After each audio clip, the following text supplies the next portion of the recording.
دن کے 11 بجے ہیں۔ السلام علیکم، یہ ریڈیو پاکستان ہے۔ سونیا عدنان سے خبریں سنیے۔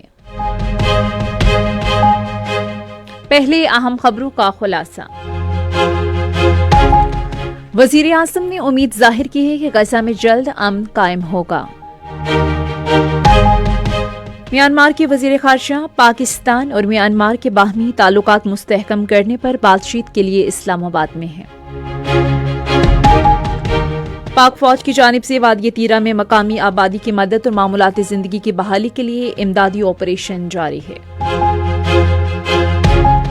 امریکی صدر نے کینیڈا اور چین کے درمیان تجارتی معاہدے کی صورت میں کینیڈین مصنوعات پر 100% ٹیرف عائد کرنے کی دھمکی دی ہے۔ خبریں تفصیل کے ساتھ۔ وزیر اعظم محمد شہباز شریف نے کہا ہے کہ کابینہ نے غزہ امن بورڈ میں شمولیت کی اجازت دی تھی۔ انہوں نے لندن میں صحافیوں سے گفتگو کرتے ہوئے امید ظاہر کی ہے کہ غزہ میں جلد امن قائم ہو جائے گا۔ وزیر اعظم نے کہا کہ فلسطینیوں کو عزت اور وقار کے ساتھ ان کے حقوق ملیں گے۔ شہباز شریف نے کہا کہ IMF کی مینیجنگ ڈائریکٹر نے ان کی ملاقات نہایت شاندار اور مفید رہی، جس میں انہوں نے پاکستان کی معاشی اصلاحات کو سراہا ہے۔ میانمار کے امور خارجہ کے یونین وزیر تھانسوئے پاکستان کے 4 روزہ سرکاری دورے پر اسلام آباد میں ہیں۔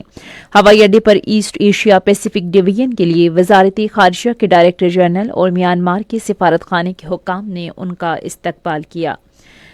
اس دورے کا مقصد دونوں ممالک کے باہمی تعلقات کو مضبوط بنانا ہے۔ پاک فوج کی جانب سے تیرہ میں مقامی آبادی کی مدد اور معمولات زندگی کی بحالی کے لیے امدادی آپریشن کئی روز سے بلا تعطل جاری ہے۔ آپریشن کے دوران شدید برف باری کی وجہ سے پھنسی ہوئی کئی گاڑیوں کو بحفاظت نکال کر محفوظ مقامات پر منتقل کر دیا گیا۔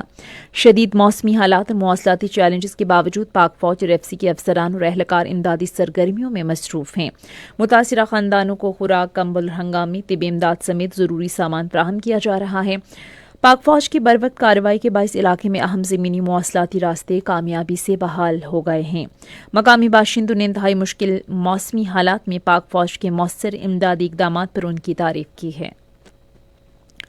فوج کے شعبہ تعلقات عامہ کے زیر اہتمام خواتین طالبات کے لیے ایک winter internship programme Khyber Pakhtunkhwa کی مختلف یونیورسٹیز میں جاری ہے۔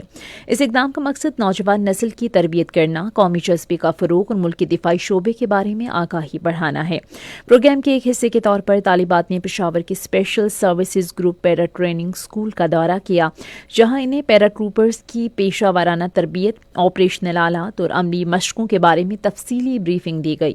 SSG کے ماہر انسٹرکٹرز نے پیرا جمپ کی طریقہ کار کی وضاحت کی اور طلباء کو آپریشنل تکنیکوں سے روشناس کرانے کے لیے عملی مظاہرے کیے۔ دورے کا اختتام پر شرکاء نے پیرا ٹریننگ اسکول کے تعلیمی اور تربیتی ماحول کو انتہائی معلوماتی اور مفید قرار دے دیا۔ طلباء نے کہا کہ اس دورے سے انہیں براہ راست آگاہی ملی کہ پیرا ٹروپرز کیسے فضا میں ملک کا دفاع کرتے ہیں۔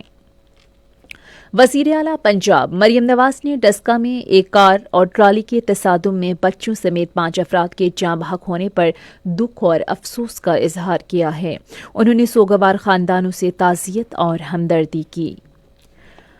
امریکی صدر ڈونلڈ ٹرمپ نے کینیڈا کے وزیر اعظم مارک کرنی کو خبردار کیا کہ چین کے ساتھ تجارتی معاہدہ ان کے ملک کے لیے خطرناک ثابت ہوگا۔ انہوں نے اپنے سوشل میڈیا اکاؤنٹ ٹروتھ پر ایک پیغام میں کہا کہ چین کینیڈا کے کاروبار، سماجی حیثیت اور عمومی زندگی کی تباہی سمیت کینیڈا کو زندہ درگور کر کے اسے مکمل طور پر ختم کر دے گا۔ ڈونلڈ ٹرمپ نے چین کے ساتھ تجارتی معاہدے کی صورت میں کینیڈا کی مصنوعات پر 100% ٹیرف عائد کرنے کی بھی دھمکی دی۔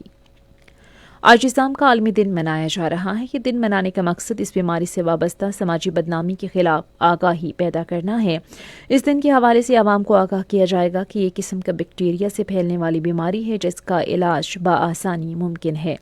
اس سال دن کا موضوع ہے جسام قابل علاج ہے، اصل چیلنج اس سے جڑی بدنامی ہے۔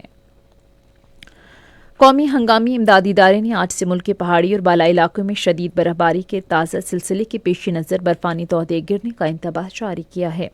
NDMA کے ترجمان کے مطابق مغربی ہواؤں کا ایک نیا سلسلہ اگلے 24 سے 48 گھنٹے کے دوران ملک کے بالائی اور شمالی علاقوں میں شدید برف باری کا سبب بنے گا۔ انہوں نے عوام پر زور دیا کہ وہ چوکس رہیں اور NDMA ڈیزاسٹر الرٹ کے موبائل الرٹ کے ذریعے باخبر رہیں۔ اسی کے ساتھ ہی خبریں ختم ہوئی. مزید خبروں اور تجزیوں کے لیے آئیے ہماری ویب سائٹ پر radio.gov.pk اور فیس بک کے link radio Pakistan news official پر براہ راست ویڈیو سٹریمنگ بھی ملاحظہ کیجیے.